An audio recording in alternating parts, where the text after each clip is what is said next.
Wally Kassler, Trey Ryder in the truck. What's happening, my friend? Oh, dude, we're having a great time. For those of you that just tuned in, we saw a phenomenal shot for Lori Duel to advance over Vanessa Fillingham. Elizabeth Tennyson is waiting for her opponent on the other side. It's either going to be Allison Peters or Nicole Pratt. Nicole Pratt in the lead 10-2. Wow. So we could get some fresh faces on the broadcast later on tonight. On the other side of the bracket, we still have Lori Duel taking on Deborah Odom, and then Kaylee Hunter here and Cameron Belvin. Those two pretty big shot from Lori Duel to win that match against Vanessa Fillingham. That was huge. She had to have 2 in. If she misses or goes off the back of the board, or only one of them falls, a lot of different scenarios she loses, but she hit it perfectly. And I believe we are live and ready to roll. We are underway.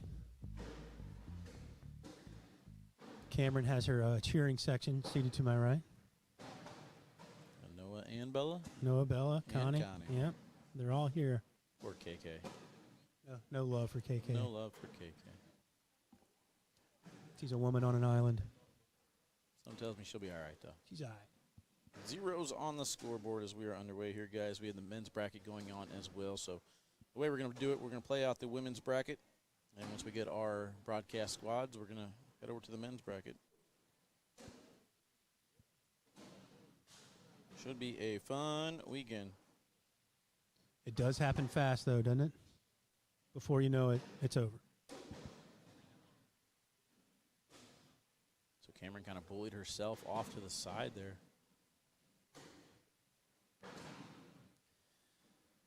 So, Wally, how do you approach it? You have K9, you're doing your content for them all morning, and then all of a sudden, do you change it all, or you just stay Wally? No, I do change a little bit. We're a little bit more loose on K9 unit. I mean, I tend to commentate less on the matches for K9. Right. Just interact with the chat. I mean, people that subscribe to K9 unit, they're diehards, so they know what's going on. Right. They tune in for entertainment value and support. So unlucky there from Kaylee. The ACL live feed's a little bit more serious. Make sure that we're working. Yep. Yeah, it looks like we're working. Welcome in the chat. Everything is up. Welcome in. So, seated to my right, Noah Wooten, stealing the chair from the 2 women that are seated to his right. Mm-hmm. Chivalry is dead, ladies and gentlemen. They wanted independence. They got it.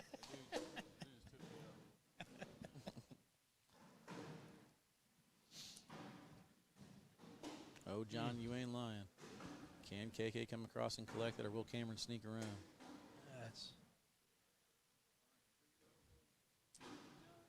going to give up 2. Oh. How does that not fall? That Again, is man, unlucky. you stare at it, you think it's moving. Looks like it's not. Just an unfortunate break. Sitting on. I think she said it's touching. I don't know if it's going to go. That is crazy. Oh, there it is. Wow. The heaviest rosin ever kept that from falling at first. That was a very fortunate rake for her there. It Keeps was. the score 1-0. That was quite the rake. And it was still almost like it didn't want to fall. Yeah. And she did it as carefully as she could do it without touching the board. Yeah, whenever she moved it, I did not see the bag move at all, so I think she did it properly. What up, Matt from Texas, eh? Yeah, we're in Texas. I saw one cowboy hat, though. Very disappointed. Did you get in yesterday, Bernie? I did. Did you watch the cattle get moved? I did not. Longhorns? I did not. I've always wanted to see. I had a buddy of mine that used to live down here, and he said that the cattle drive that they do, I can't remember what day of the week, but watch all the Longhorns roll through downtown. It's kind of cool.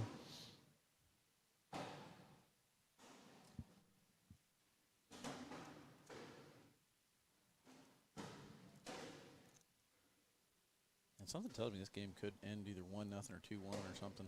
Wow, the dreaded announcer jinx. There wow, we go. that was. Let's get the needle moving. That was solid. I mean, that's as good a jinx as I've ever seen. I didn't mean to. That was. I'm sorry. That was. I'm sorry. As if it wasn't bad enough. She doesn't have a fan base over here. Yeah. Make it 4-0. Now, she's got a fan base in the chat. Brian says, go ACL Pro Kaylee Hunter. But you know, it's crazy with that bag. There really wasn't anything wrong. It just kind of hopped on her. Just unlucky.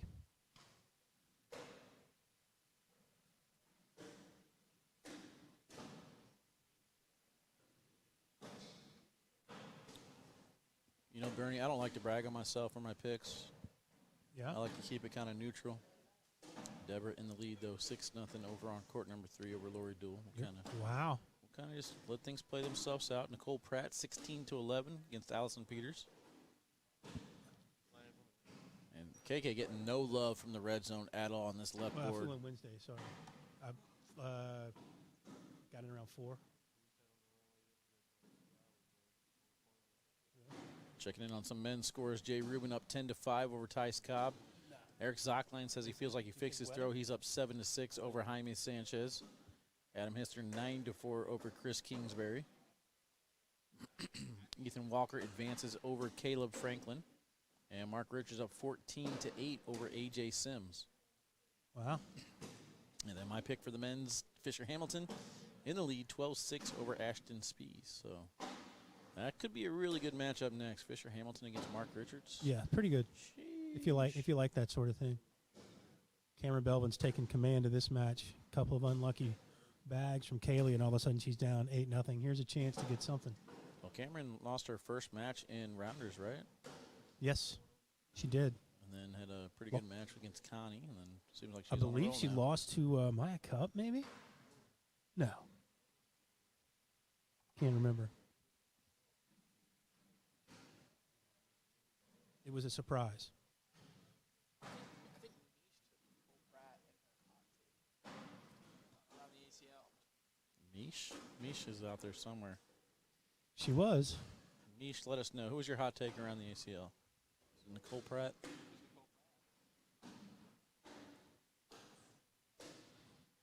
If Deborah Odom wins, that's 5 weeks in a row for me. Picking the winner. Wally, no stranger to patting himself on the back. I do it every now and then. I dab. Got the rubber arm. I'm just trying to get my own intro for my show because every other show has an intro except for ours. Oh, yeah? I kind of wish we would switch ours up. I kind of find it odd that Jeff is in the around the ACL intro and he's not even on that show.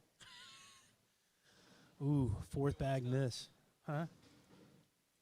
It's all about Jeff McCarriger, man. It really is.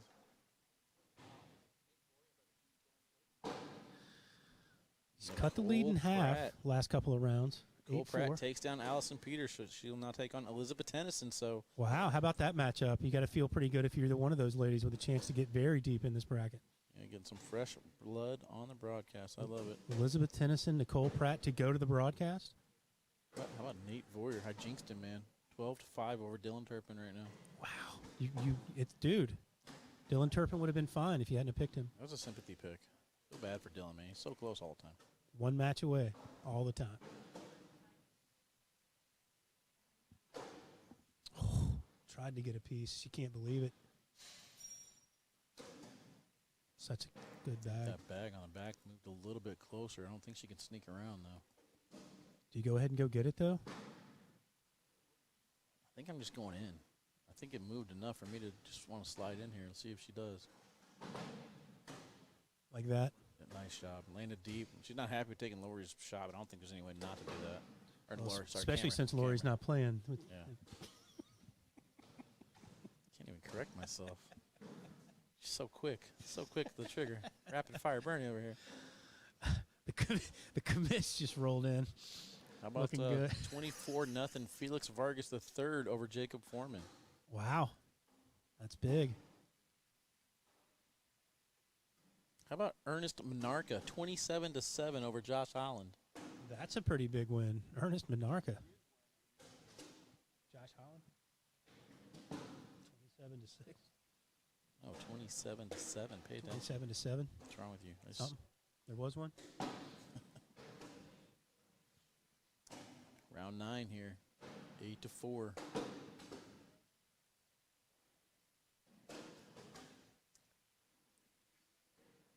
I don't know what Cameron does different, but there's times where you could just see her Locked in. locked in. Yeah, Yeah. it's like No doubt. No doubt. Like, I can't pinpoint her misses enough, but whenever she's locked in, you know that bag is, if I'm watching only her throwing on the right and not even looking at the left board, I can tell you if it's going in or I think it's because of the way that she kind of, there's a little bit of a knee bend and the way she kind of leans into her throw. I think that she could get a little off balance at times, and it kind of throws her off. But when she gets locked in, it's absolute money. Lori Duel now takes the lead over Deborah Odom, 8-6.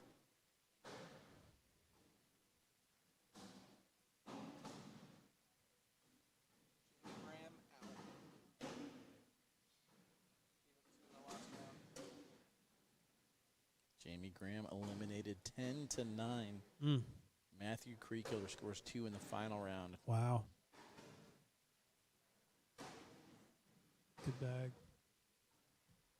Again, I don't think Kaylee can go in without taking that one.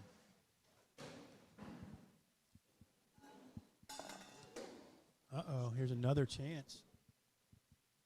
Another chance to get 2. All of a sudden, this match is completely different. In to keep the lead, and it's not. We are all tied up. 2 rounds remain. We're not doing good for the announcer jinxes. It's you have been jinxing. You're on a roll right now, actually, Wally. You're out of control with it. Don't know my own powers. It's a real thing. With great power comes great responsibility. Absolutely.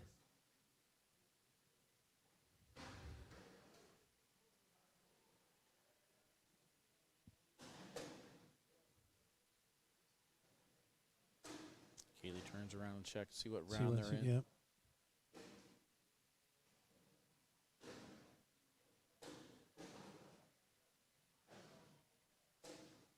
Oh, big chance here for Kaylee.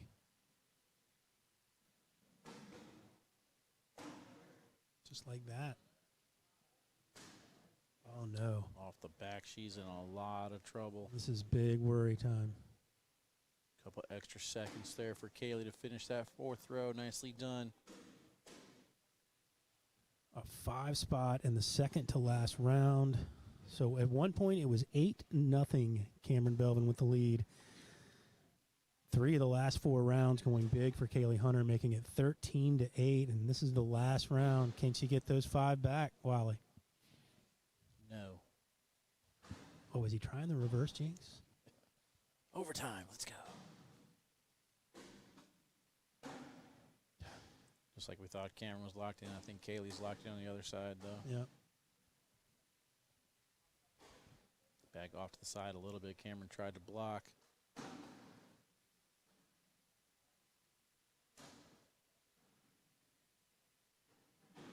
Again, next match on the broadcast, we're going to get Nicole Pratt to take on Elizabeth Tennyson. That's a good bag.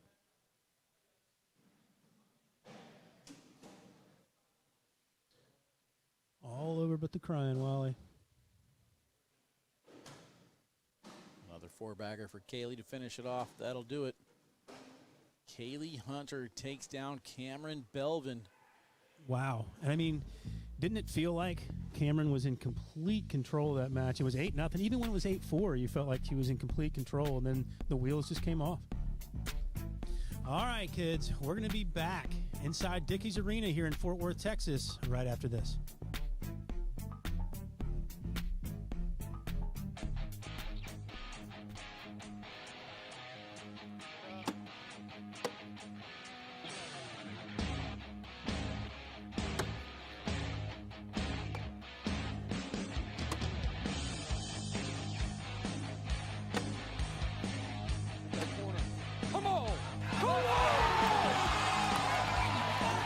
ACL Pros and Joes 2, coming to Fort Worth, Texas, May 12th and 13th. Register now at app.iplayacl.com.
Feel that bass line, ACL Nation, as we come back inside Dickies Arena. It's women's singles shootout number 4. We have our first match where the winner will go to television. These bags are about live. Elizabeth Tennyson taking on Nicole Pratt. Winner will go to our broadcast later this evening. I'm Bernie Neighbors, joined alongside Wally Kassler. Wally, pretty big moment for these two ladies. You asked me earlier who Elizabeth Tennyson was. Now you're going to get first. I knew who she was. I've just never really seen her game. And she's obviously playing well today. See a lot of pros that have been accelerating their game recently do the same thing she does with her left hand. There basically keeps that left hand right in the same position all the way through her throw. A little balance. Yep. Good job staying center lane right here. 2 bags on the rim. It's a good shot there from Nicole, avoiding the bag on the left, not helping her out at all. Tracy DeCoste checking in, says hi, Bernie. Big pickup. Hey, Tracy. Puddin'. Oh, Oh, my goodness. no. A 5 spot for Elizabeth Tennyson out of the gate. So I think if you're Elizabeth Tennyson here, do you realize you're 1 match away from television and now you've got a 5-0 lead going into round 2? Do you start to think about it? I think I started thinking about it after my last victory whenever I realized who I was playing. I was like, okay, I got a shot at this. Let's go. You know, so if I was going against somebody like Cheyenne, I'd be like, ah. But, I mean, you got a chance to beat Nicole, and Nicole's got to be thinking the same thing on the other side. She's got a chance to beat Elizabeth. But big opportunity for both of these rookies. Nick says, I'm super quiet. No way. Not even close. We're loud. Turn your volume up. No, yeah, turn the volume up. What up, Tracy? Noah Almanza with his bold prediction. He says he's got Gavin Cano win the whole thing. Interesting. Ethan Walker, 7-0 right now over Jay Rubin. Would you say that we've had some big upsets so far today, Bernie? I feel like it. Is it wrong to feel that way? I mean, you get to this level, especially in round-limited formats, it's completely different, right? I mean, is Ryan Smith beating Justin Burton Jr. in a round-limited format a big upset? Because Ryan Smith kills round-limited format. I mean, I would have lost my house on Ernest Monarca against Josh Holland. Agreed. Nate Voyer, 26-10 over Dylan Turpin. I mean, that's a big one. Just some blowouts right now. Cody Henderson will take on Nate Voyer on court 4. Felix Vargas in trouble, down 17-2 to Logan Chamberlain. You know, I took on Borderline. We do our power rankings every week, and I took Jamie Graham out of my power ranking. I just feel like I need to see more from Jamie right now. It's just not happening. He went out early. There you go. And I wonder what it is. It's just that little bit off. And I wonder, early in the season, I know he had a shoulder issue that was bothering him. I'm wondering if that's kind of lingering.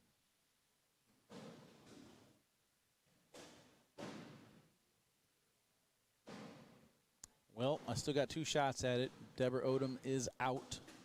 She's eliminated by Lori Duel, so Lori Duel will now take on Kaylee Hunter. Heck of a showing from Lori Duel after making the finals last week. I was wondering, good bag, kind of hopped on her a little bit, was wondering if she would come back with just as much fire, and she has.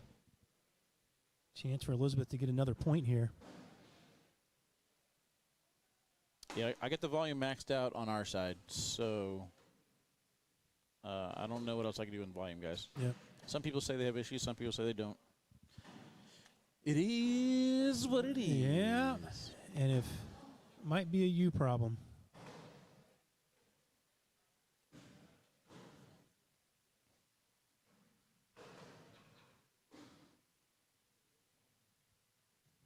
Yeah, Ethan Walker on the other side, man. That's the name that wasn't on my radar.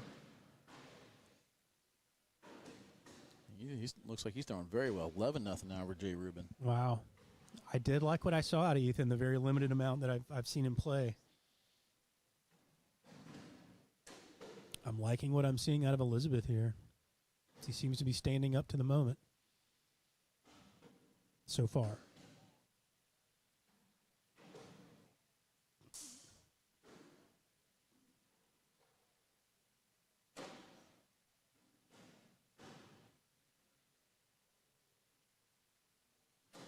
Good bag from Nicole.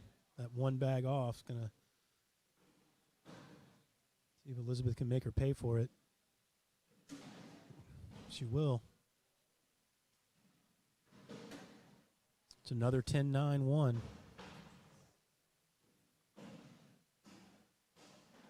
Uh-oh, Bernie just got real, man. What's up? Just got the check-in text. Yeah? Yep. From check-in for what? My Pros and Joes tournament. Uh-oh. It's getting real. I don't even know what pros are in it, man. Every pro that I've asked, they said they're not sticking around. A lot of early flights. Yeah, it's tough. I'm out early afternoon tomorrow. It's weird with the shootouts when they're alone. It's just one long day. You know what I mean? And then you're back out. Yeah, it was really, really weird for me trying to figure out the travel arrangements coming in. I'm like, okay, wait, is this right? Like, am I really flying in, flying right back out? Because every trip for me is usually about 5 days. I'll be flying out early Sunday morning, heading back to St. Louis for Mother's Day. Got to get a gift. Ooh. Probably get her a K9 T-shirt. She'd love it. There we go. Nicole on the board. Give her 2. Sometimes it's all it takes to get started. Sure. Again, winner of this one gets the broadcast. Can't climb a mountain without taking the first step, Wally. You like that? I do.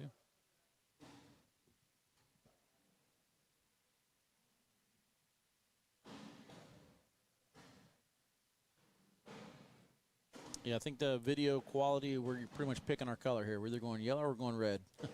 Oh, yeah. With the lighting here, that's about as best as we can get. Yeah. At least the yellow is a little bit brighter. I sense the theme for this weekend, though. It is what it is. What was our theme a weekend or two ago? You never know. You never know. Fisher Hamilton 8-4 right now over Mark Richards. So is this the point where Elizabeth Tennyson starts to feel the pressure a little bit? You were up 7-0. Got a bag off. I think this bag is really important for her. Ethan Walker, 21-2 over Jay Rubin. Going to give up 1, make it 7-3.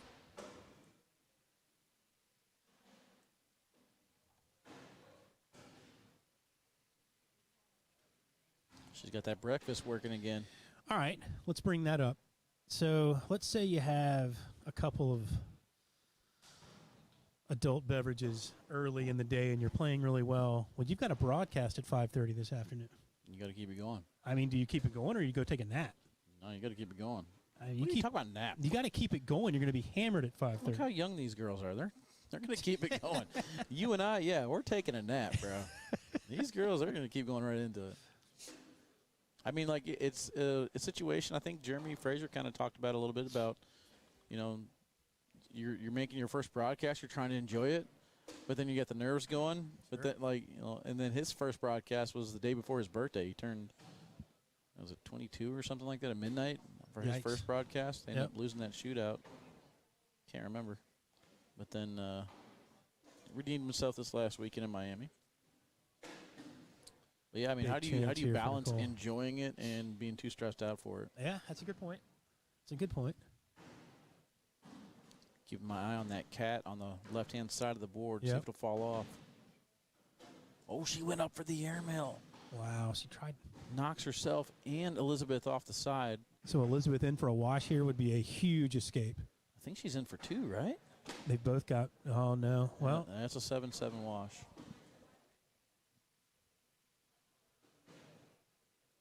Yeah, they both got one off the back of the board on that shot from Nicole. I think if you're Elizabeth, you're feeling pretty good about that round because you were in trouble. You were in big trouble for a while there, and to escape with a wash, you got to feel pretty good about it. Yeah, I like the aggressiveness from Nicole going right after it. Yeah. Just a little bit too far on the back of the board. Kind of rimmed out and took them both off the side. So even though she did not hit the shot she wants, she's still got to be happy with the wash. Who's my pro partner? I don't know yet, Nick. I gotta qualify. I still got to go through rounders. Yeah, you do.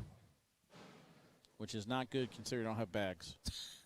That's a way to think it through. So that's probably an important aspect I overlooked in this game. Another opportunity for Nicole to get points here. We should take pictures of Ashton Spees every tournament. The mini hairstyles of Ashton Spees this year. Hey, man, I'm all about it. If you can do it, if you can mess with it and have it be different every week, I'm all about it. I got one hairstyle. Pedal to the metal. It's another 2. 7-5? Wow. Hey, sometimes that's all it needs to get started, bro. Hey, man. Once again, I think both these ladies realize winner is going to enjoy the rest of their afternoon waiting on their first broadcast experience. Well, Nicole's been on a broadcast, has she not?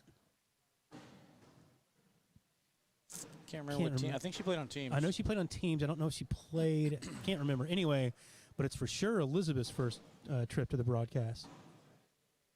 If I'm wrong, please correct me out there. Yeah, Elizabeth was drafted by the Mays, but I think she got dropped. I can't remember if she got picked up by another team or not. It's way too many people to keep track of. There's been actually a lot of transactions this year for teams. I didn't expect it to be that many. I did. Really? I mean, I thought it'd be a lot more than last year.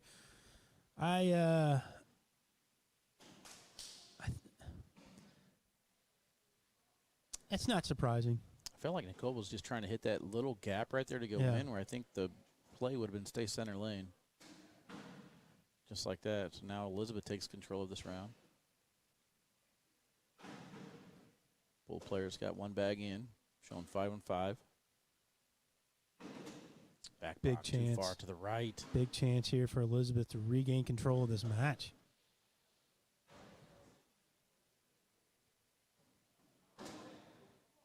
Slick side, hard into it. She gets 1 to fall. She'll get 2 out of it. She gets 2. She's a little unlucky. I think she's surprised the bag in her hand didn't go as well. But make it 9-5.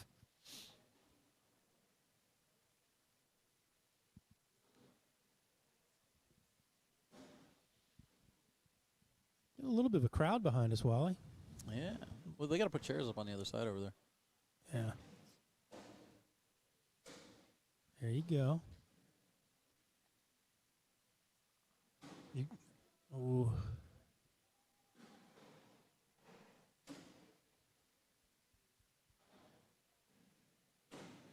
Everything is a little bit yellow, yes. It's either yellow or red. The lighting here is a little rough, so at least the yellow is brighter to look at.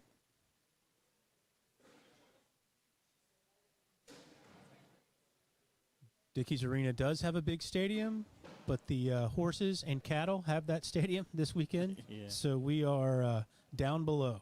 They bring in a little bit more money than we do. Plus, it's especially in Texas. It's kind of their thing. we're almost intruding. Yeah. It is what it is. They had to move the cattle out of this area. They're normally down here. That's a huge round. We got 8 bags left to try and come back from an 8-point deficit. Quick score update. Your number 1 seed in the men's bracket, Chris Kingsbury, tied 6-6 with Jaime Sanchez. Winner gets Ethan Walker. Richards and Hamilton tied 8-8. Winner of that one gets Caleb Batson. Creekkiller on the other side waiting for Monarca or Gavin Cano. Wow. Who's in the lead there? Monarca, 9-7. Logan Chamberlain waiting for either Cody Henderson or Nate Voyer. How about that? Ernest Monarca, keep going. Do you, Ernest Monarca? But that's the beauty of Round Limit, I think, is that if you get on a heater, you never know, right? You never know. You never know. Good bag.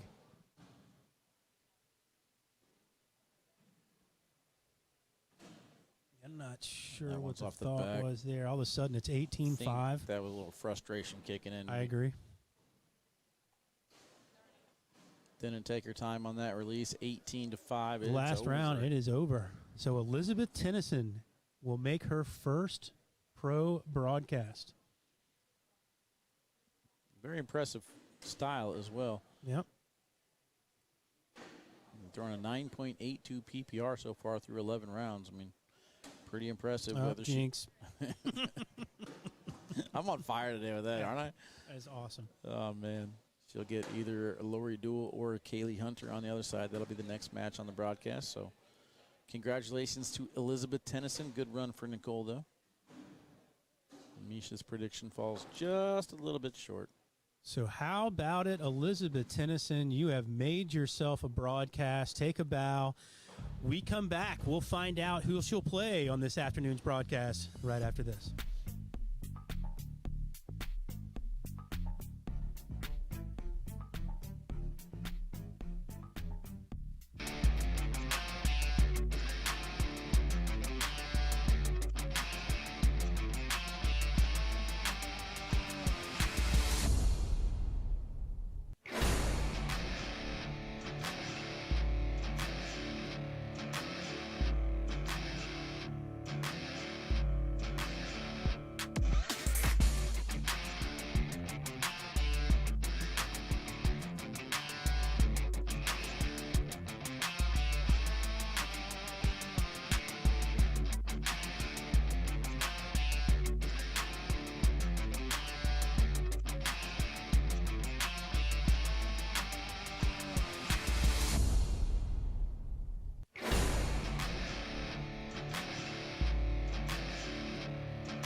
ACL Nation, once again, back in the bowels of Dickies Arena here in Fort Worth, Texas. It's shootout number 4, women's singles action. Elizabeth Tennyson, take a bow. You have made your first ESPN broadcast. Who will she face? Will it be Lori Duel, Kaylee Hunter? We'll find out right now. I'm Bernie Neighbors, joined alongside Wally Kassler. Wally, big moment for Elizabeth Tennyson.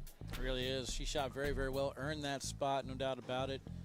Just kind of pulled off to a quick lead and kept adding on near the end, but 15 rounds in over here between Mark Richards and Fisher Hamilton, tied 8-8. The last 3 rounds have been nothing but 4-baggers. Wow, 15 rounds deep. That's impressive. Who do you like here, Kaylee or Lori? Lori's been on fire the last few weeks. Haven't seen Kaylee in a while, so it's a big moment. I love what I saw out of Kaylee down the stretch that last match against Cameron Belvin. Yep. I mean, Cameron had her on the ropes, and Kaylee just seemed to find her rhythm, hitting the center of the board nonstop. And she's done that a couple times in bracket play where she's gotten down a little early and then found it, and then was able to kind of run away from people at the end. Oh, man. I guess the announcer jinx is real. What'd you jinx? Mark Richards finishes off Fisher Hamilton with a 12-on-3. Yikes. I believe that was probably a situation where one bag is out of play. Yeah. But, all right, I'm 0 for 2 right now, man. I got one more shot at this to keep my streak alive. Was that just a bad miss? Are these bags live? It was a bad miss from Kaylee. I didn't realize they were starting. They are 2-0. Make it 2-0, Lori Duel. We got nothing else on the volume, guys. This is all we got. That's all we got. This is it's not pushed as high as it can go. Yeah, this is not our normal setup. We kind of piece some things together, but we'll do the best we can. If you need to, turn on the closed caption. You can read us. We are very well-spoken and eloquent individuals. There you go. Hit us with a big word, Bernie. I think eloquent will suffice. Very equestrian of us. Oh, sorry, no. We're in Dickies. I had to go horse rider. Yeah, yeah. That's a good bag from Kaylee Hunter. Yeah, we should be live on YouTube, Facebook, and ACL TV, so I want to check the different platforms. One might be louder than the other. You never know. There you go. Wally's always thinking. That's a great bag from Kaylee. Keeping the pressure heavy on Lori. Wow, can't quite see it. Are those in? How far are those in the hole, Wally? I think the one in the front is going to go. The one in the back might be held up a little bit. Ooh, that blocker is a little bit deep. Kind of hopped on her. Yeah, it's going to bounce to the left. Lori's got a lane. If Kaylee has a miss, oddly enough, she throws such a flat bag at times, it will. Ooh. Wow. It'll hop completely off the board, and she loses some of her traction sometimes. Kaylee's going to aim at her bag on the left, use it as a bumper to redirect in. It does fall, though, so still 2-0. Stays 2-0. Hello, Trish. How are you doing there, T-Nuts? T-Nuts. Bringing in the accent, she says. All right, how about this, though, man? We got some hometown guys doing really, really well. Jaime Sanchez, 12-6 right now for Chris Kingsbury. He wins that one. He'll get Ethan Walker. Caleb Batson will now take on Mark Richards. Ernest Monarca finishes off Gavin Cano, 15-9. Have yourself a day, Ernest Monarca. He will now take on Matthew Creekkiller, and then Logan Chamberlain waiting for Nate Voyer, Cody Henderson. We could have 4 Texas boys in the final. Every shootout, at least last season, the home area folks played really well. Oh, let me go and switch camera angles, too. You did do that? I wanted you guys to see the bag flight, and so I left it there. Good job. Left to right on that board. Gets a nice reaction. I think last round was really important for Lori, by the way. I think she was in a little bit of trouble, found her way back, and now I don't know. I think Kaylee can pick that up on the side. Gavin finally reading Noel Mons' prediction. Such a good bag from Lori right there. You can see the pain on Kaylee's Did you face see that? right Yeah. off the bat. She wanted that one in. That was the nonverbal version of ugh. Oh. It's moving, though. Is it? It is. There it goes. These are some slow-falling bags that Kaylee has. Yeah. They're going to hang around the hole.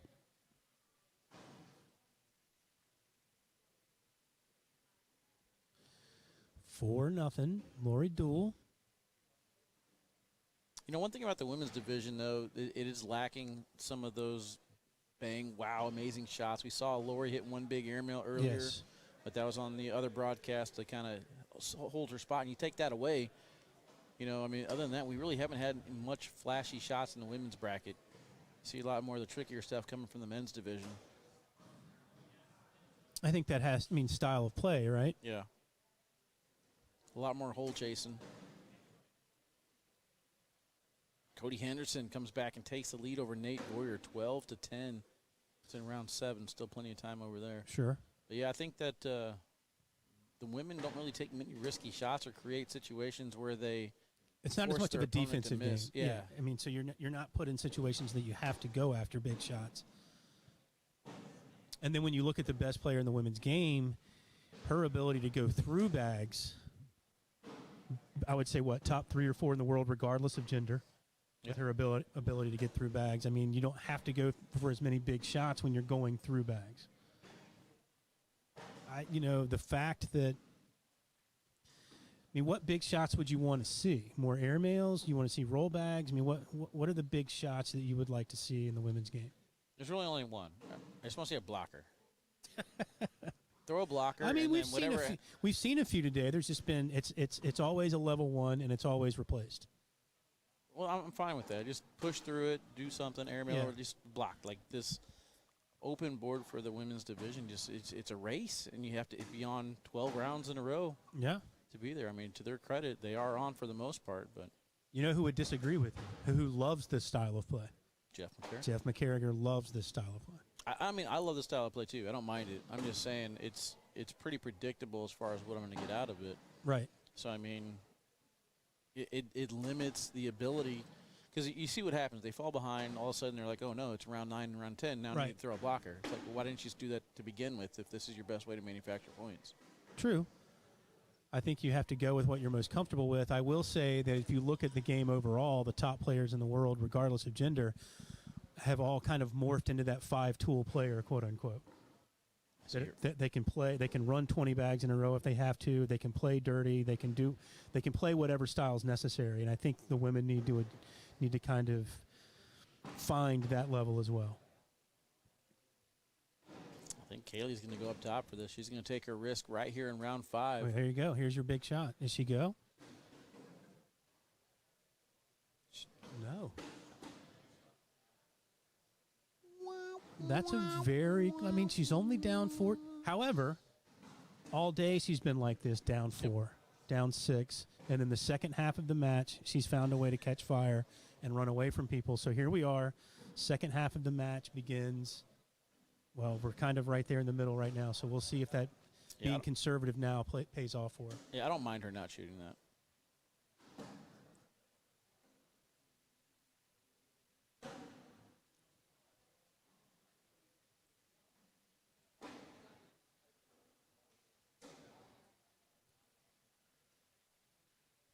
I mean, one of the most defensive players on the other side in the men's division, 6-2, Matthew Creekkiller in the lead right now over Ernest Menarca. So we'll see if that pays off for him in the long run. It's good for Creekkiller. Haven't heard as much from him recently. Yeah, he was phenomenal in Topeka, especially in doubles. Or he kind of lets her off the hook. Yes, she did. Well, Kaylee helps her out, though. Another 2, make it 6-0. Now we're in the second half of the match. Do we get what she's been doing all afternoon? She find it in the second half, or is Lori feeling too confident these days to give up 6 over 6 rounds? I mean, Lori had Rosie on the ropes. Didn't she lose it on her last bag? Yes.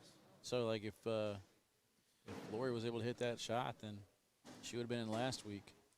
Trying to get back to the broadcast 2 weeks in a row to join Cheyenne, Rosie, and Sam Finley. Yeah, with the way the shootout series works, we never see Cheyenne. We see Cheyenne 1 week, and then she's done. Dunzo. Oh, bag. That's what her bag will do. Her bag will hop on her. And now she's in trouble. Kingsbury and Jaime Sanchez tied now 12-12 over on court 9. That's in round 12. Keep you guys updated on the winner of that one. So talking about Kaylee's bag hopping on her a lot, she normally throws a very flat bag, but if she has a miss, it kind of backloads just a touch. So when it lands, it just hops and kind of, she's not asking it to roll, but it kind of half hops, half rolls on her sometimes, just like the bag that she had out of play here. And I think that's almost from throwing it too well in a way. I saw like she's not going to have a front-loaded bag. It's not going to have a downward lean ever. I want to say it was like November or December, and she was kind of working on a roll. Saw some training videos and stuff like that of her working on that. So do you think that's kind of subconsciously finding a way into every throw sometimes? I feel like it might be. Like Lori's got the exact opposite. She's always going to have that downward lean, front side down. We got the expert in the chat, Stack Shibner. It's the ugly shibby bag. Sometimes it bounces up the board. You ain't lying. But sometimes it goes in. Here we go. Now we're getting the blocks out. From the, and Lori in the lead. I think she's also realized that she's thrown a couple blocks and she's gotten some points out of it. So.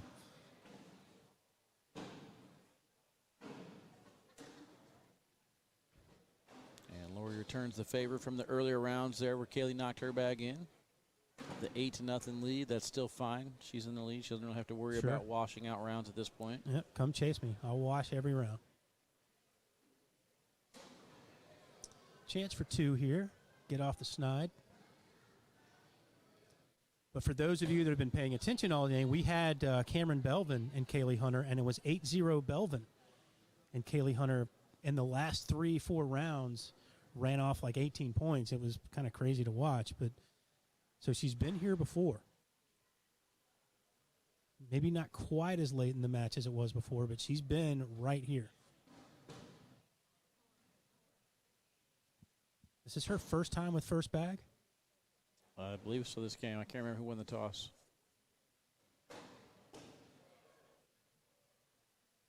See if that changes things. Once again, winner of this match will play Elizabeth Tennyson for shootout number 4, women's singles championship. So a big moment. It's a deeper landing spot on that one. It hits Lori's bag, then kicks off to the right side of the hole. Lori misses the collect. Big moment behind us. Not sure what happened. Preset 3. Preset 3. Tell us. It was tied 12-12 over there on court 9 with Jaime Sanchez. If I had to guess, that's a Jaime Sanchez shot. Sounded like it was A.J. Sims, so that would make sense. Well, can Lori get around this bag? I mean, she can, but Kaylee's bags are pretty hole friendly. Let's see. And she can. What a great bag. Make it 10-2. 4 rounds remain.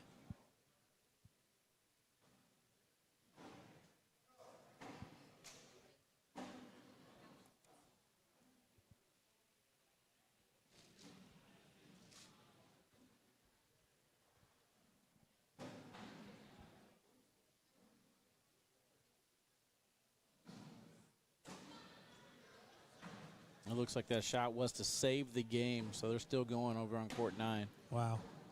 They're in round 13 now. To your point, Wally, when does Kaylee start trying to mix things up? You have to do something to get back in this match. Time has gotten away from you.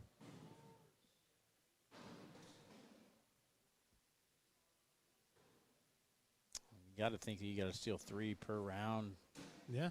There's a chance to get 2, but you've only got 2 rounds to go after this.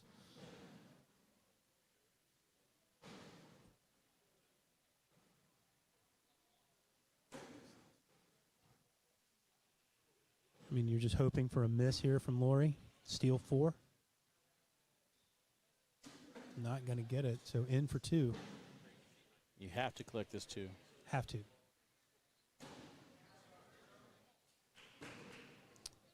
$10-4. That's a good buddy going into round 11. See what you did there? No laugh track on that one. Come on, man. That's good stuff. It's okay. It's okay. Had a couple matches go into overtime. Mark Richards took down Fisher Hamilton in overtime, and Jaime falls to Chris Kingsbury, 17-12. So now Kingsbury will take on Ethan Walker. That one looked that one looked odd out of her hand. I don't know what she was trying to do there. It was almost as if she was kind of in between just throwing it in the hole or trying to block it, and then she just kind of let go of it weird. I think that's what she wanted to do with her first bag and just got too much of it.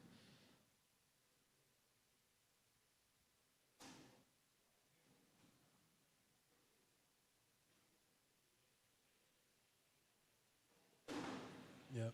That blocker is too far to the right. She's not happy with it. She's thrown 3 blocks in this game and missed 2 of them. In this round, I should say. Now, can she find a way to get 2 here without taking Lori's bag on the right? I don't think so. I don't think so. I think I'm just going to make bag in hand and hopefully manufacture some more points on the next round. Well, next round's last round. She goes into the pile on the board here for the wash. You got a 6-point lead. Just board it, right? Yep. Yeah. Here we go. Last round, 6-point game. Broadcast on the line. Broadcast on the line. And if you're Lori Duel, you'd realize you're playing Elizabeth Tennyson, and nothing against Elizabeth, but you would have more experience in that position.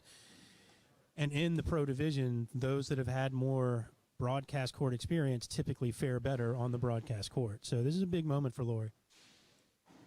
Ethan Walker and Chris Kingsbury will be next on the broadcast court. Got 8 bags left, though. to figure out who the second female will be. And she likes to go right in. She's not happy with that. She was trying to block.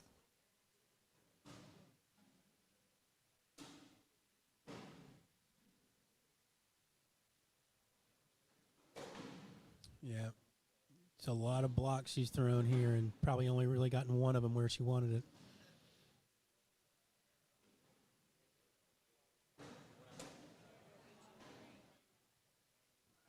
She's got to collect this one now and then hope that Lori misses her next 2 shots.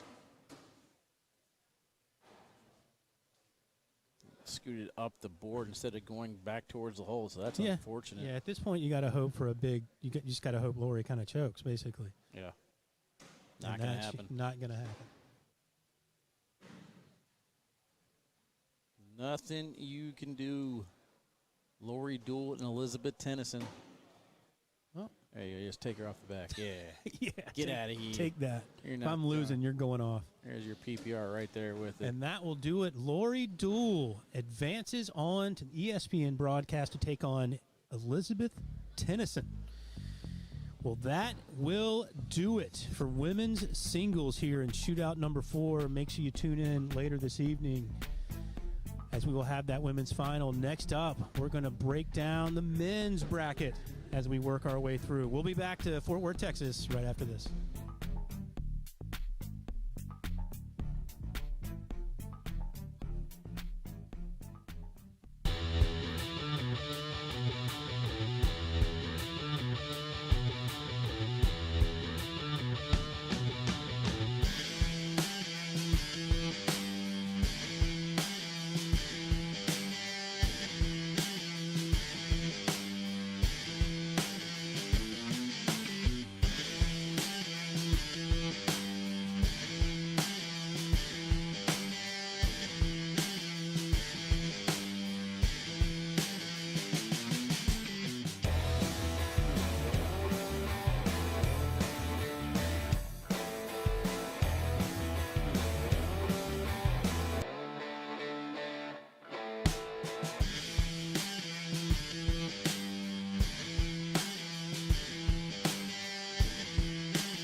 right, ACL Nation, we're back inside Dickies Arena, Fort Worth, Texas, shootout number 4. We have finished off our women's singles portion of the day with Elizabeth Tennyson advancing to the finals, and she'll take on Lori Duel for her second final appearance in a row. I think there's a big advantage for Lori there, Wally. She's been there a few times. She's been there. She was there last week. Yeah, so Elizabeth, it'll be her first time, and I don't care. I mean, doesn't mean she can't play well. It's just history has shown us that people that have their first time on the broadcast court usually have a struggle kind of acclimating their game to the broadcast court. So big moment this afternoon for Elizabeth Tennyson taking on Lori Duel, but we are inside the men's bracket. Who do we have, Wally? We got Ethan Walker and Chris Kingsbury. Chris Kingsbury comes off of Rounders as your overall number 1 seed. Ethan Walker, though, has, huge victories to get himself to this point. Sure. 20-9 over Caleb Franklin and 21-2 over Jay Rubin. Over on the bottom portion of the bracket, Mark Richards and Caleb Batson are tied 12-12. They're in round number 12. Wow, so Mark Richards has just been tied with people all day. Yep, going back and forth. Matthew Creekkiller finishes off Ernest Monarca. Good run, though, for Ernest Monarca. Truthfully. Back-to-back, huge upsets, in my opinion. 27-7 over Josh Holland and 15-9 over Gavin Cano. So hopefully he walks with his head held high and continues to use that going forward. And then the last little couple there, Logan Chamberlain taking on Cody Henderson. So Logan Chamberlain making the 7. run. Another one of the Texas boys. What up, Jimmy Humans, Felix, Austin, Cameron? How you guys doing? Welcome in. Greetings. Salutations. So we're underway here, Wally. That was a slick side cut into the pile. It's going to hit the bag in and then go off to the right. I don't like that collect there from Kingsbury. I'd either like the back block or an airmail on that bag, but still early in the game. Ethan Walker could manufacture a couple points here. That's the shot I wanted last time. Sticky side cut. Tried the roll, didn't quite get it. See what kind of cut Chris has. See if he does it slick or stick side here. Timeout. Timeout. Court 1. Was that the finals or just rounders for females? That was the finals for females. So Elizabeth Tennyson will take on Kaylee Hunter. I'm sorry. Lori Duel. Lori Duel, yeah. In the women's championship later on today. I see what happened to you. Kaylee Hunter's across from us, so you're probably just subconsciously saw her in your eye. No, just a mistake. Flat out messed it up. I think I was thinking about saying Lori defeated Kaylee, and then it just went right into the sentence. I hear you.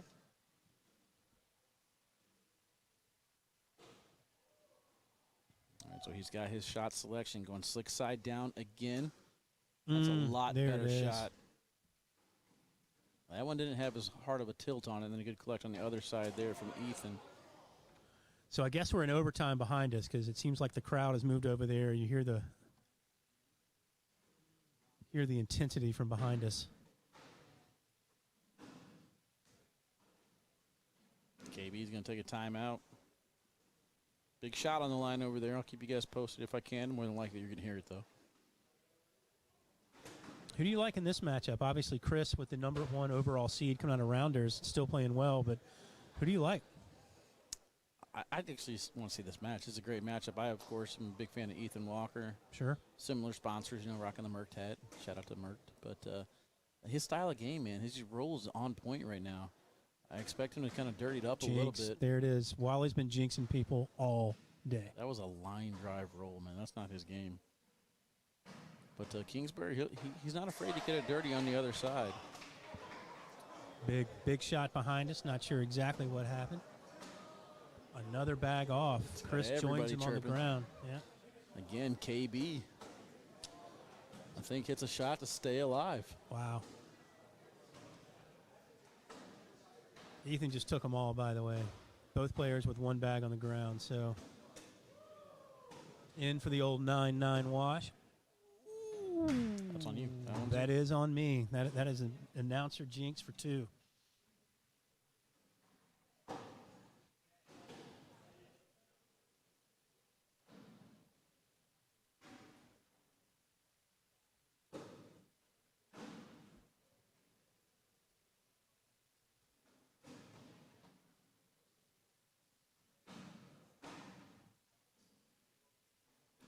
Got kind of quiet for a second. You hear the big explosions behind us, and you wonder what's going on. And we kind of forgot about this game. We got a dirty board over there on court number 2.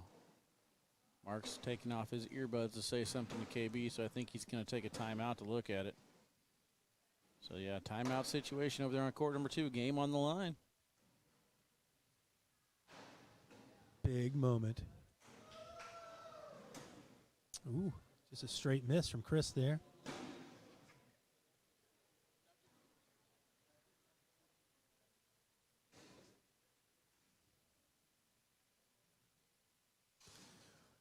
When you're around the game for as long as we've been, Wally, it's always kind of strange to me to see some of the kids that are now old enough to drink, like watching Kaylee Hunter just roll over with a liquor drink.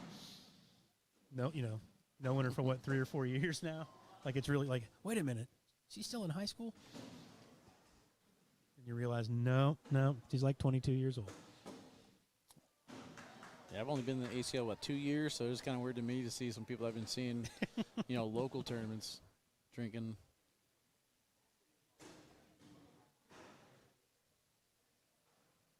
Ethan has a very long, deliberate delivery.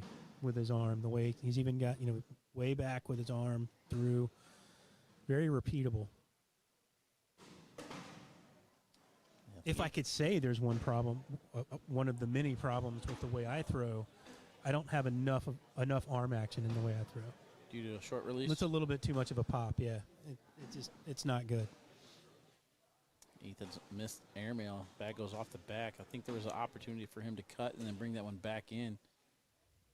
Staying sticky side here.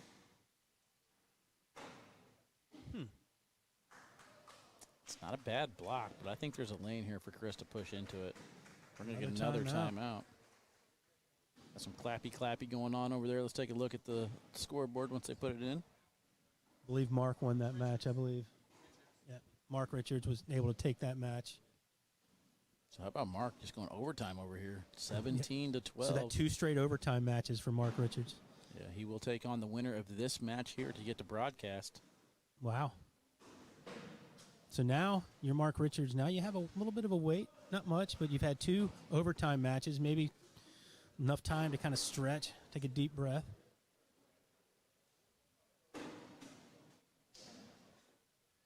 Interesting.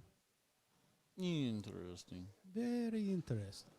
Hey, a lead's a lead. Yeah. Doesn't matter how big it is. 3-2. I think there was a chance for him to get 3 there, but he'll walk away with the 1 and be happy. Again, appreciate you guys tuning in. I know the audio seems to be a little bit low for some of you guys. We got it maxed out on our end. Mixing and matching pieces of equipment to get through this broadcast this weekend. As we got a lot of the stuff still in the truck from Tiverton. And then some of it on the way to Erie for next week. So back to back to back to back to back. And then the yellowish tint is the lighting down here. We either go yellow or red, so pick your poison. You ever played golf in Erie, Wally? I'm not. It's a really nice golf course there. I cannot for the life of me remember the name of it, but it's one of the hardest ones in Ohio, and that's saying something. Or Pennsylvania, I should say. Excuse me. Pennsylvania. Ohio's right next door, man. You're not far from Ohio. That's a long drive. Not really. Like driving like a golf. Yeah, I got you. I smell what you're stepping from in. Ohio to never mind. I smell what you're stepping in there, buddy. Yeah, there you go. You left me hanging. You left me I hanging. did. What's up, Jeremy Frazier? What's up, man? Still wearing the glasses? Yeah, Question mark? It works for him. 3-2, 7 rounds in.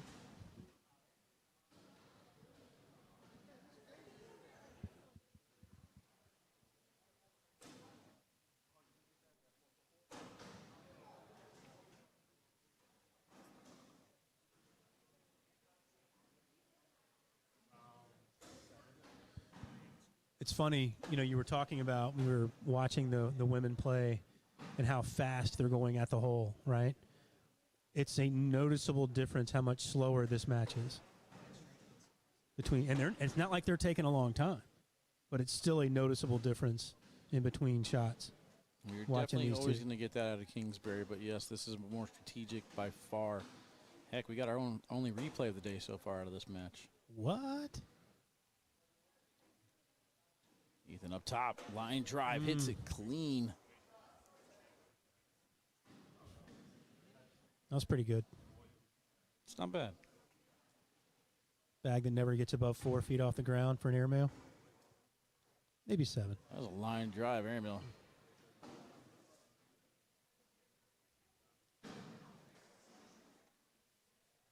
Score still 3-2. No Devin Harbaugh. Brent, don't start, Brent. You and I are on the same page. Just don't start. What's that page?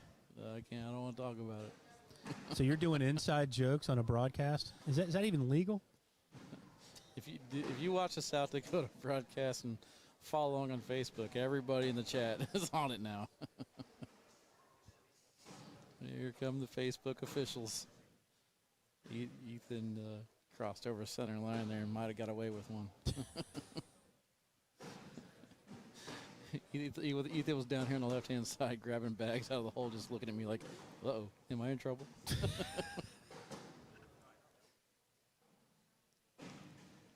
Still 3-2, though. That's a pretty good game. Pretty good I would game. hate to see it come down to something like that. Sure. Ooh. Oh, too far to the left. Got away from him. Cornhole gods never lie. Make it 7-2. Little separation. We're in round number 9. Round number 9, yes, sir. 4 rounds remain. Logan Chamberlain, 12-5 right now over Cody Henderson. Wow. Again, winner of that match will play Matthew Creekkiller.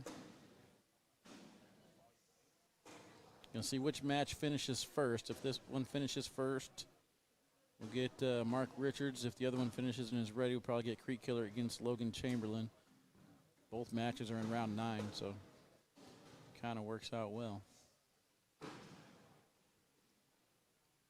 Ethan in a little bit of trouble. That bag a little bit too far to the left. Again, Chris Kingsbury comes in as your number 1 seed, showing that he has earned that spot. Yep. Blocker too far to the right.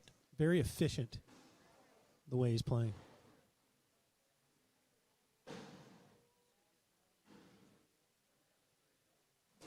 I'm very surprised he stayed sticky side there, but he does a great job of staying center lane. And it's going to force Ethan to go up top for the airmail. Only hits one bag, doesn't get the other one to go, so. Gives up 2. 9-2. 9-2. 3 rounds remain. Chris has been very steady, very efficient. I like the way he's playing. Head down. Not too worried about the distractions.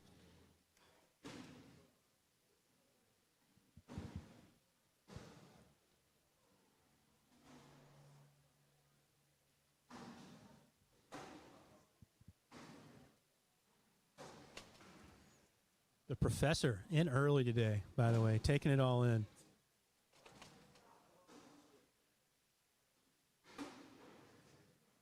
Got a burrito or something. I don't know what he's got over there. Yeah. It's intriguing me. Ooh. Uh-oh. That bag's trouble. That is not good. Kingsbury, slick side down, in hand. Going for a big push, and he's able to get them all. Huge. That's a big moment in this match. He's looking at 6.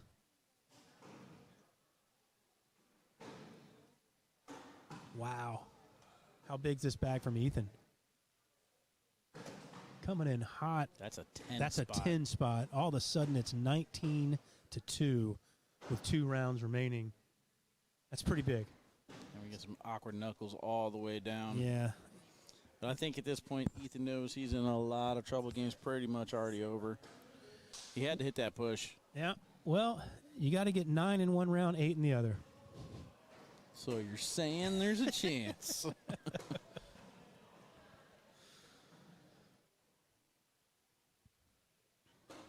Kingsbury's throwing very, very well, though, showing that he did indeed earn that number 1 spot. Yep. 10.3 PPR right now through 10 rounds. I think Ethan knows this match is pretty much done, so he's just kind of jacking it. Little airmail battle at the end, and that's going to do it. A good run, though, for Ethan. Falls just a little bit short. Chris Kingsbury. Yeah, one more round to play, but this match is over. He got the 2. He got the 2. Oh, is that it? Yep, That was it? 21-2. He got the 2. Look out. Oh, my goodness. Anthony just Anthony got up, just ruined knocking everything, everything just off the knocked board. everything over. Those TV guys, they don't care about anything, man. They just come in and start knocking stuff over. Anyway, we're going to be back with more men's singles action here in Dickies Arena right after this.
What's up, ACL Nation? We are back. Dickey's Arena, shootout number 4, men's singles action. We have a semifinal winner of this match moving on to the ESPN broadcast. We have Mark Richards, who was battled through back-to-back overtime games going up against Chris Kingsbury, the number 1 overall seed through rounders. I'm Bernie Neighbors, joined alongside Wally Cashler. Wally. What up? My first time having Mark Richards this season. When we've had him in our first national, he was in a different bracket. So I'm excited to see him play. First time as far as not watching on a broadcast or anything like that. Pretty similar throwing styles. Are going to go for high PPRs here. They might throw an occasional block every now and then. The difference is Mark Richards has a roll bag. As far as airmails go, I'd say they're pretty even. So this should be a pretty good one. Well-deserved broadcast for whoever earns this one. They're going down and back one more time. Yeah. On the other side, though, we talked about it. Cody Henderson finishes off Logan Chamberlain. So now Cody will take on Matthew Creekkiller. As you see in the background there, some of the other teams are getting ready for doubles action to start up here in a little bit. We'll do rounders. Take a quick break. Might pop on some K9 unit, but for the most part, everything we played here on the broadcast course going forward for singles at least. Well, there you go. So one more time, I believe this is the last set of warm-ups before we get going. I still, Mark Richards, I was worried at the end of last season about this season a little bit. Not much, but a little, because that was such an extraordinary season that he had last year. Like, how do you answer that? Are you able to maintain that level of intensity, that level of I just don't know. I mean, how do you maintain that type of level? And I believe Mark has, because there's been such a huge influx of talent. The game's changed a little bit. Mark's willing to change with the game. He's still a top 4 player in the world. Preseason, I got him at number 1 as far as my rankings go. The one concern I have is that switching the new bag companies to different release, sure, giving him an entire year to throw those bags, I think he'd be fine. Implementing the roll shot, though, I think brings his airmail down just a little bit. Mark Richards, in my opinion, had one of the best airmails in the country. And now that he's implemented the roll, I feel like his airmail is kind of lowered a little bit. So instead of it being like an A++, it's like an A. You know what I mean? His roll bag is somewhere around a B now. Yeah, I mean, the funny thing about you saying that is that sounds like it's not a lot to the average person, but that's a big difference. It is, especially where you start talking about, we saw here earlier, 2 matches against Mark Richards go into overtime. Yes.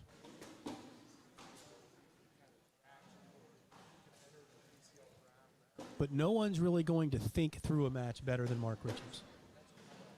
Yeah, he's a upper echelon, I guess, as far as strategery goes. Like I went big word. I did. Not real word I like the big fake words, man. I'm all about it. I feel like this is exactly what we're going to get again. Very, very similar throwing styles. First time out. Time out here in round number one. Let's go. Time out. Waste no time. Preset 1. Well, do the presets work after Anthony knocked everything over? Yep. Anthony, it's all broken. Preset 1. Yeah. What happened? Anthony knocked everything over. Still plugged in, right? Did the camera move? Can I move the joystick? Yeah. So Trey Ryder spent a good amount of time setting the presets for the cameras. Anthony Ione rolls over, knocks everything off the table, and now the presets are gone. Those TV guys. Those TV guys just don't care. Anyway, back to the match. Back to us peons. Yep. Did it work?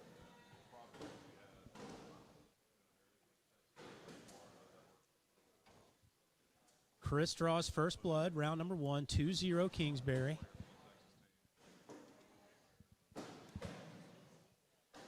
Remember, it's number preset. I think because I didn't work, so I said this way the other one. So it must have been the number preset. What's your best guess on what?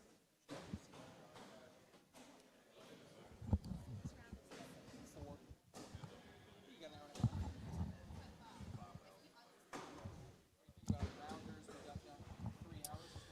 Wally is completely destroying his microphone as we speak through this, by the way.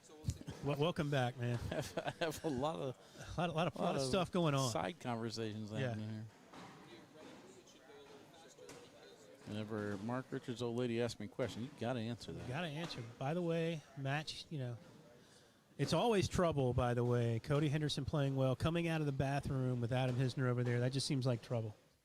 Seems like they were up to no good. I'm going to leave that one alone. Chance for Mark to get those 2 right back. The 4th bag block.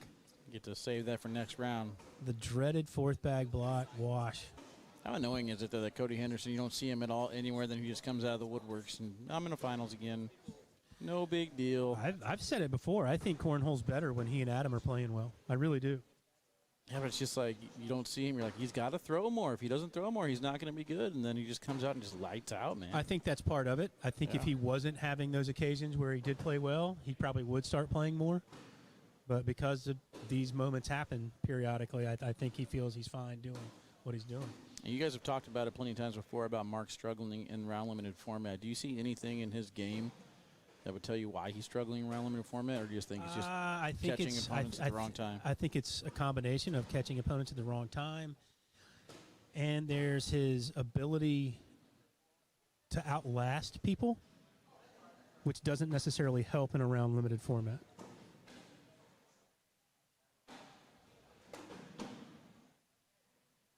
Go. It's the airmail we were talking about earlier. Let's see if it's on today.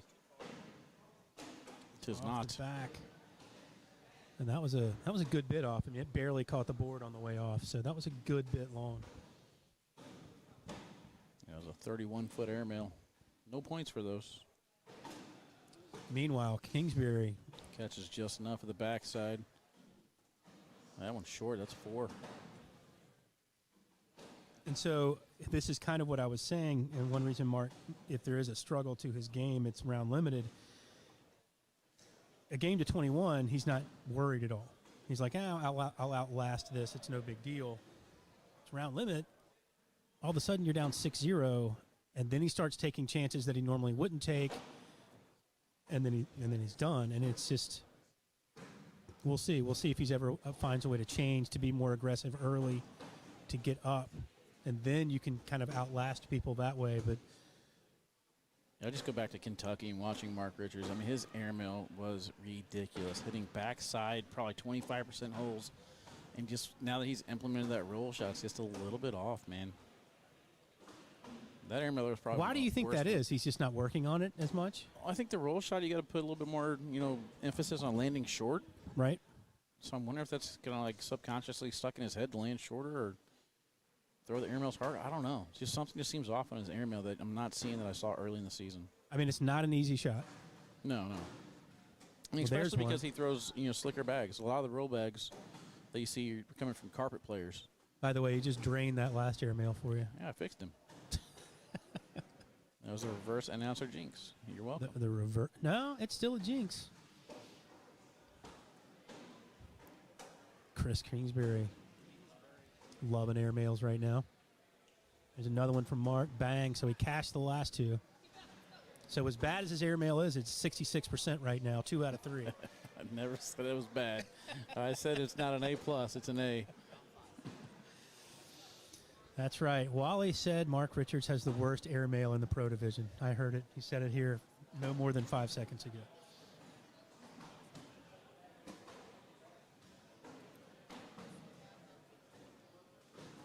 So if you could say there's a reason why he hasn't performed as well in round limited, what do you think it is? I've actually never seen him play round limited format until now. So I don't have an answer to that. The only thing I could think of is that maybe the opponents get hot at the right time. I mean, it's a gauntlet. Yeah. It's a lot of elite players in this thing.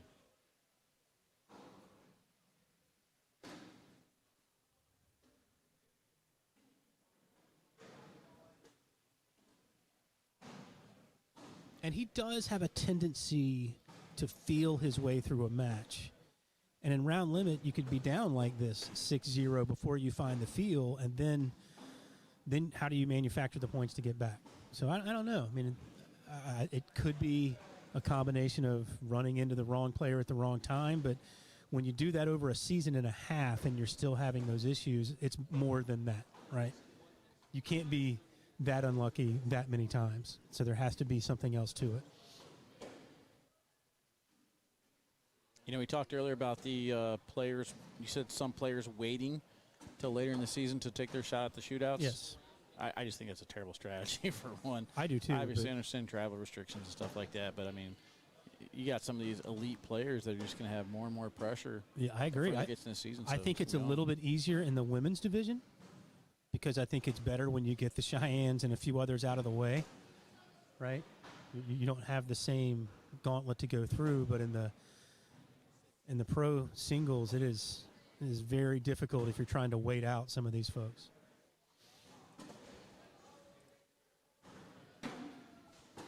.0 so far for Chris Kingsbury.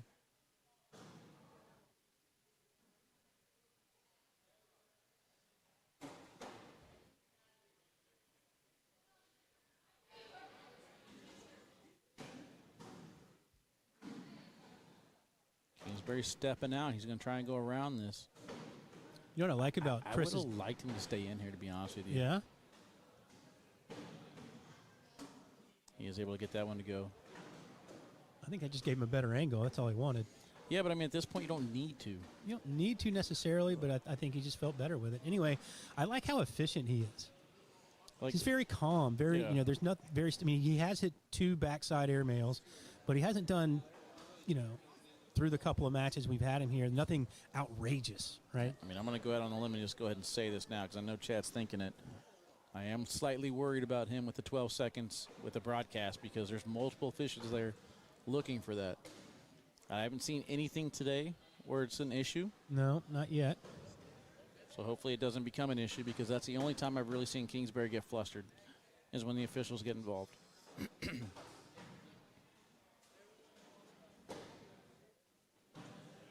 I don't know. I think he's running, about an 8 right now? PPR? No, seconds. Oh, yeah.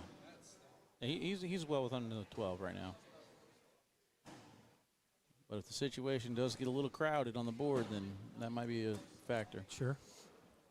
And on the other side of the court, we got, Matthew Creekkiller and Cody Henderson. Exactly, so who are going to make it, who are going to dirty it up for him. So that's interesting. We'll see. If he's able to get through this.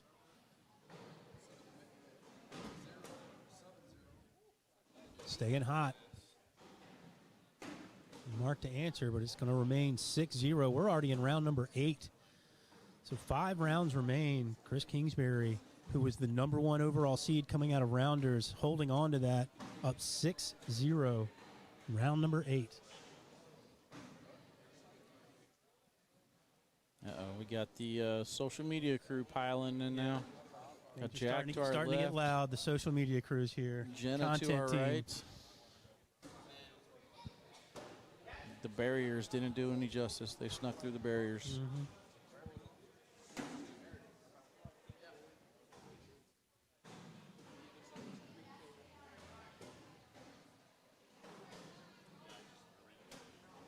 Very impressed with Kingsbury so far this match.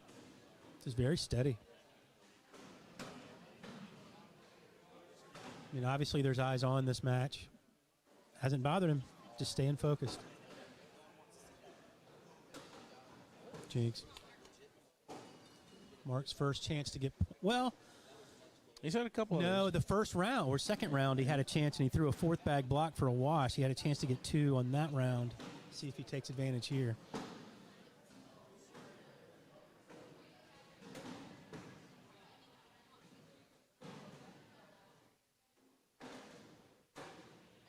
He will finish bag number 4 that time. Gets his 2, so it's 6-2 going into round number 9. I mean, Chris Kingsbury hasn't had a lot of pressure. I mean, he rolled right through. Rounders? Well, Rounders, but then last match he rolled right Ethan. through Ethan, and then... Actually, it was pretty even until Ethan knew he broke the rule. Right. Then once Ethan broke that rule, he, like I said, the bad guys never lie. They'll give it back to you. Sure. But I think Ethan kind of fell apart at that point. He's like, I got away with one. And then he was in his own head after that. But he's kept his composure. He's shooting very, very well. Chris saw that. He kind of Kyle Malone says I taught him everything he knows. Kind of gives. Chris kind of gave that a half wink. He's like, man, I can't believe I left that out there. Just don't chase it. See if Mark can help him out. That's so good.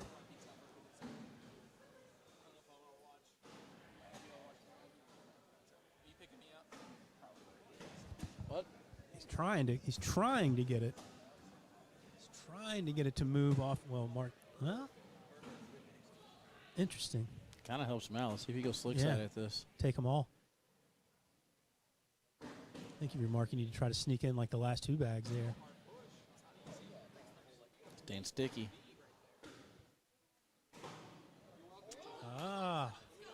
I'd 2 more, make it 6-4. Brand new bag Don't game. mind that for the simple fact that he's been down the center of sticky side.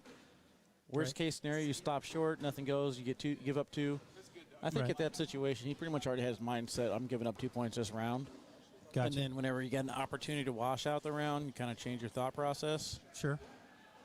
But staying sticky side, they wanted to make sure he doesn't slide off the back. We kind of saw Lori Duel do it earlier. Right. So, I mean, stay with the side that's working for you. Austin, no, this is it. We got the final 4 players left, trying to whittle it down to 2. Mark Richards, Chris Kingsbury here on the broadcast court. Up next, Cody Henderson and Matthew Creekkiller. Are they saving that match for us, or are they playing right now? They are saving it. Okay. So we got one more match after this, and then we'll go ahead and take a break. Doubles rounders, and then we'll be back.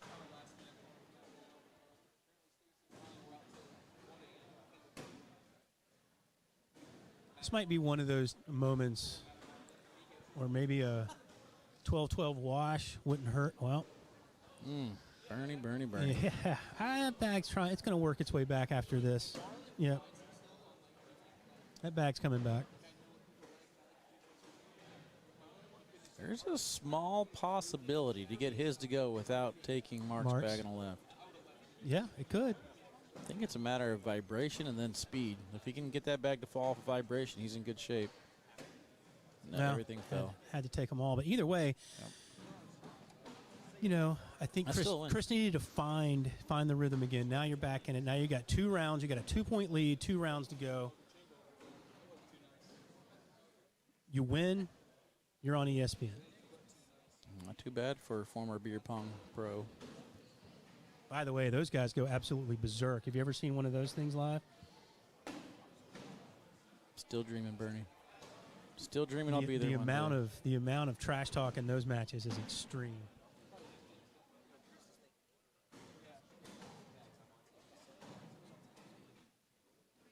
It's kind of what we talked about earlier now. When will Mark decide to manufacture points? I don't know. That one almost seemed like he was trying to throw a block. Came out of his hand a little different.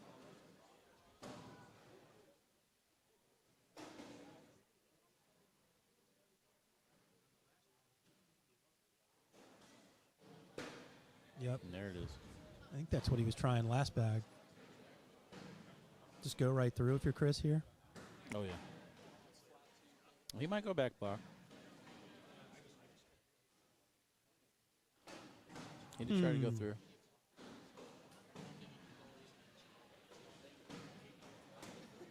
Well. Oh, it's 6'4". I thought it was still 6'2". No, it's 6'4". This bag. My bad. This bag in takes it to the last round. Last round, 2-point game if this is in. And it is. Chris Kingsbury will take a 2-point lead into round number 12. Down to the final 4.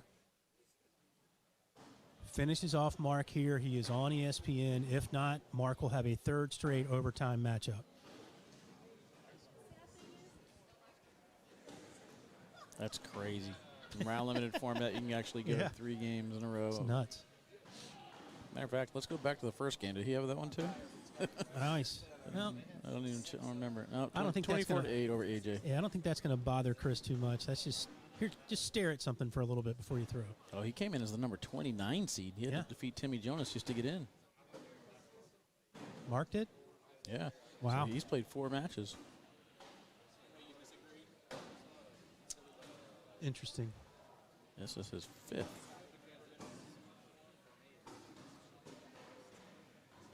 think if you're Chris, you just keep filling up the hole, man. Don't worry about it. Wow. Huh. We got 2 bags left. We're going to get a timeout here, and I don't blame him. Yep. We got 2 bags left to throw. Is it airmail time?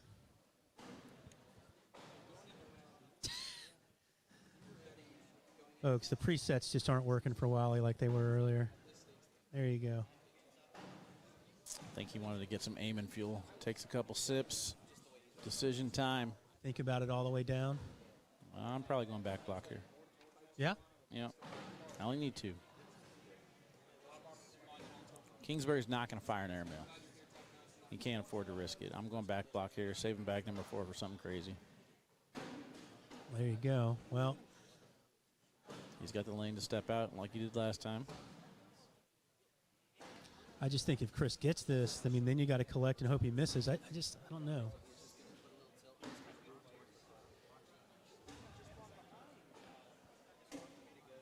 Huh. Interesting. What do you think here? When you got to find. Yeah. Pushed through, and he's off the back.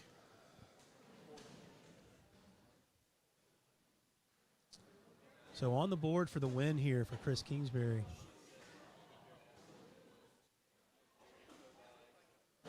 Taking his time.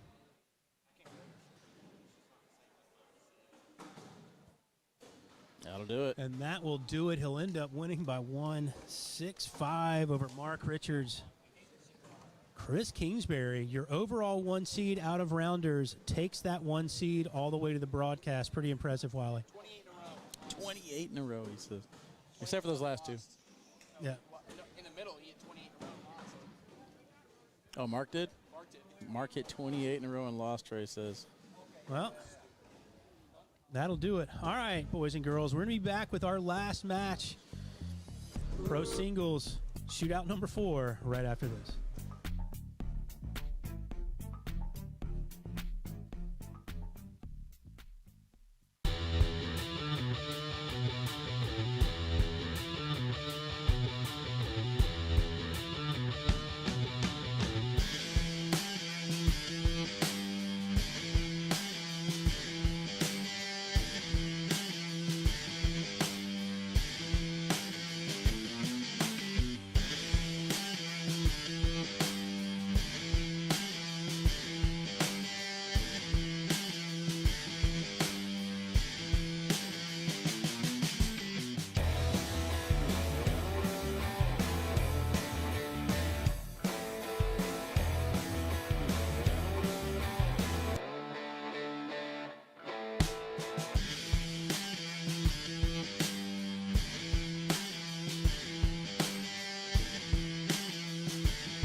ACL Nation, we are back. Dickies Arena, shootout number 4.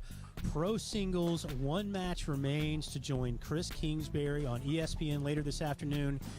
I'm Bernie Neighbors, and it is now my pleasure to welcome the incomparable Trey Ryder to the broadcast. What up, Bernie? I'm here. I made it. Wally said Wally had enough. Wally had enough. It's been a struggle. Yeah, he said, I'm going back to the hotel. I'm going to go sleep the rest of the day. No, he didn't say that. Wally got a nice little responsibility later. He is the DJ. for the broadcast. He is this the evening. DJ, and I loved on our Slack channel. Mies chimed in. He's like, I did this, I did that, and it's like, okay, well, maybe we'll be able to find that. Like, got all day to do that. How about Chris Kingsbury? How about the broadcast in general? I mean, Lori Duel finding, but Elizabeth Tennyson in women's singles. I know. It's kind of the weekend of the, I don't want to say underdogs, but it's like the list so far of the three that we have. Yeah. Not many people would have predicted. Sure. How about Ernest Minorca? Oh, yeah. I mean, he went on a run. Yeah. Beating some really good players. Yeah, so I'll say this much, though. One of the most entertaining games I've seen all day is I was right next to the Cody Henderson-Logan Chamberlain game to get to this spot. Yeah. And you know how Cody gets. Sure. He was talking. I think what happened was at the beginning of the game, Cody said a couple things just to see if Chamberlain would bite, Right. and he bit. And they jawed the entire game back and forth. And for a while, it didn't matter because Chamberlain was up big. Chamberlain was up like 8 points at one point, which in a shootout format is a lot. Seems like, yeah. They get all the way to the second. They always get all the way to the last round, and they're really talking after every single bag. Chamberlain gives up a 4. It becomes a tie game. Oh, wow. They go into the last round, and it ends up being. And it won't be the same type of tie. I mean, they were kind of like, "Don't get nervous. You nervous?" And then, I mean, literally, they were. I mean, it was good. It was entertaining to watch. I mean, it was clean. Nothing was over the line. It was just two guys jawing at each other. Yeah. It was fun to It's watch. something that our sport misses because some of the only people that talk a lot of junk in our game can't just leave it right there. Yeah, right. You know. So I love it. It adds. I said it on ACL Live. Remember, I said I think cornhole's better when Adam Hisner and Cody Henderson are good. Yep, you did say that. And I just think it adds a dimension to our sport. So we'll see if Cody. Ooh. Oh. Wow. See if I remember how to do instant replay on that one. Give me that, Cody Henderson. Look at this again. I completely forgot I could do replays here. Oh, look at the body. That was the craziest body English ever. Incredible. Incredible. All tied at 0. We in round 3 here? Round we are. 3, 0-0. Winner goes on to play Chris Kingsbury. Put you on the spot. Do we see overtime? I mean, the odds are going to tell me no, so I'll say, I mean, it can still be a close game without being overtime, although I've seen 3 overtime games. Well, Mark had back-to-back overtime games, Yep, right? back-to-back overtime games. The game between him and Caleb Batson was an unbelievable game. I mean, both of them hit some incredible shots going back and forth, and Cody is Fired feeling up. Up 4-0. I like what Matthew's doing here. Take your time. Take your time getting down to the other end. That's fine, though. The only thing is, I was literally, just before you said that, I was about to make the comment that this pace that I'm seeing Cody playing is flying compared to what he normally does. Flying. I mean, we're not talking Jake Gore speed, but we're close. I mean, we're close. To the point where, and that's very un-Henderson-esque. Maybe it's helping. Round limited. Maybe he's thinking, obviously you can't think for another human being. You have no idea what the thought process is. There's 2 more. Maybe he's thinking, get through this, get through this, get through this. Let me get to round 8, 9, and then I'll start making decisions. Yep, exactly. But it's working. Now he's up 6-0. It's funny you say that as well. Man, you're setting all these up, Bernie. In that Chamberlain-Henderson match, on a 4th bag by Chamberlain when he had first bag in the round, so his 4th bag, clean board, he leaves it dripping in the hole. And Chamberlain looks at Henderson and tells him, "You gonna shoot it?" And Henderson's like, "I'm gonna shoot it." "No, I'm not." He goes back and forth, and he decides in round 7, when he's down 8 points, to lay up for the wash. And Chamberlain kind of like gave him a little jab because it's like, "Oh, you didn't want to go for that," type of thing. And the comment that he made was, "It's too early. It's too early. I'll get it later." And sure enough, it worked out. So Bernie, Mr. Conservatism, wins again, everybody. I know you're always wins. Conservative play always wins. By the way, Matthew Creekkiller has had 2 chances on last bags to pick up 2 points. Has gotten nothing out of it. And that would have been a tough pickup. That would have been a tough because Cody's bag was right there. I'm not sure if You know, I call it a fade. Anthony calls it a reverse cut. That one would have called for that shot, and I'm not sure if I don't think he has that in his if he arsenal. has that as much, because he's got such that natural, Yeah. almost back-loaded slide shot. Yeah. It hops more than anything. Right. Yeah, it's a hopper. I mean, that thing is just violent up the board. So he's staring at 2 here. He needs to take advantage of it. And he does. There you go. Anthony's favorite thing to talk about is pace control. There's no pace control on those bags. That thing is slamming into the back of the hole. It was like me earlier in warm-ups. I took some sorcerers out here and just slinging. If the bag wasn't in the hole, it was off the back of the board. Yeah. They are playing faster than I thought they would be here in Texas. There you go. Oh, Worked. let's see. Absolutely worked. Yep. Staring at 2. I mean, this game is flying. Unreal. I feel like I'm watching a juniors game. I know. Just Here we got junior singles here on court number 1. Oh, and he just grabbed it. He wanted it. yeah. Literally, as the bag is coming out of his hand, yelled, "Come on, Cody." All of a sudden, 6-4, so 4 straight from Matt Creekkiller. But see, all right, so when he got down 6-0, he started this, I'm going to pace myself walking back to the board. They might be slinging it in between shots, but he's trying to slow him down on his walk. 10-8-6 to a 10-5-7 right now as far as PPRs go. Kind of reminds me a little bit of the game we just watched, not from a pace perspective, but from a strict gameplay, because it was a big lead early by Chris Kingsbury. Oh, and that's going to tie it up. Now, we didn't see this. Bag miss. Yeah, we didn't see this in the Kingsbury Richards match. What I was going to say is the difference, or what we saw in that last game was similar in that it was a big lead early, and then you tried to chip away, and then you could never get there. The time kind of ran out. Yep. But time has not run out. We got 4 rounds remaining here.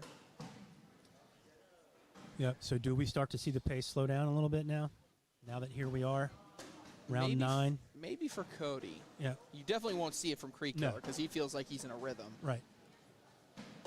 But even more to the point, if you're Cody, maybe slow down just a little bit, see if you can take him out of that rhythm. Maybe, right? But you also got to keep in mind, it's not like Cody isn't losing. No. You know what I'm saying? That's a good point.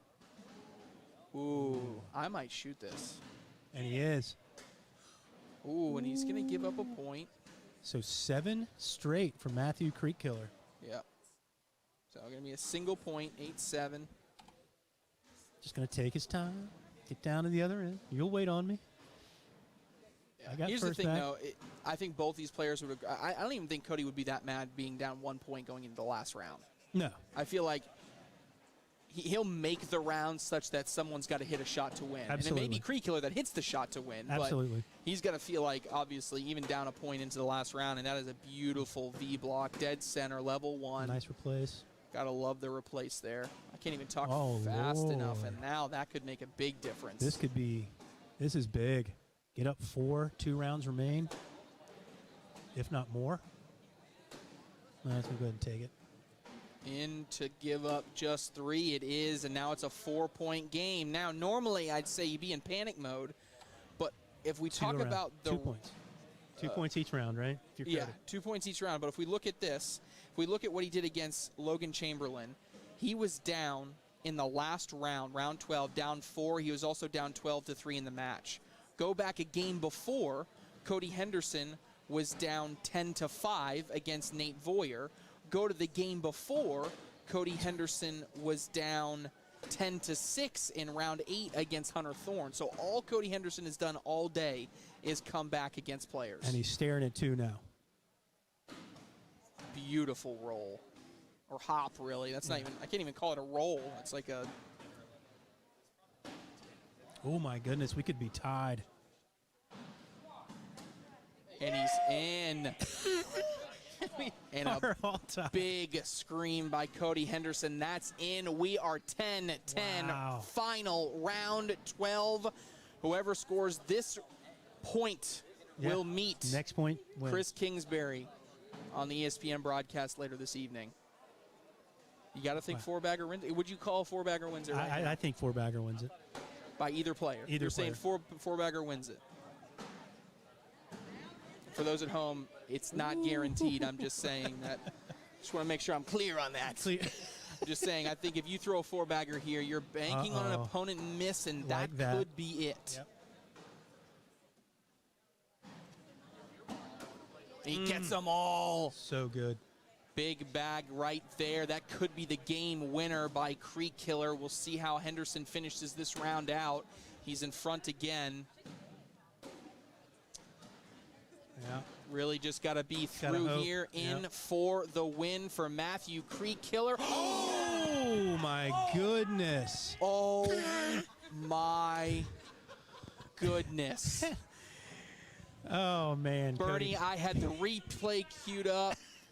I had everything ready to go. I was ready for the outro, and it just lands on the back. I can't believe it, but Cody Henderson is worth the price of admission in moments like that. That was hysterical. And now how does each player respond? I would say that's 3 rounds Matthews had a chance.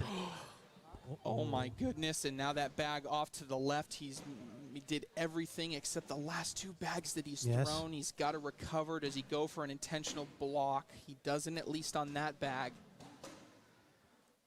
There's in for Cody, and now this is in for the win, and count it. He says TV time. Cody Henderson will meet Chris Kingsbury on ESPN3 tonight at 6:30 p.m. Eastern. That's 7:30 7:30 Eastern. There you go. Eastern, 6:30 local time here in Texas. What a comeback king. I don't know how else to describe it, Bernie, all day. He's had chance after chance to lose and just wouldn't let it happen. I mean, just unbelievable. Unbelievable. Well, ladies and gentlemen, I hope you enjoyed that, because if you didn't, then you don't like cornhole. I mean, you didn't like cornhole. So we are going to take a break for a couple hours and go through our doubles rounders. Wally will be back. I know you guys have been clamoring for him. You guys have been just yelling at me that I'm here instead of Wally. So a couple hours, we'll be back with doubles action here from Fort Worth, Texas at Pro Shootout number 4. For my partner in crime, Mr. Bernie Neighbors, this has been Trey Ryder saying so long. We'll see you in a few.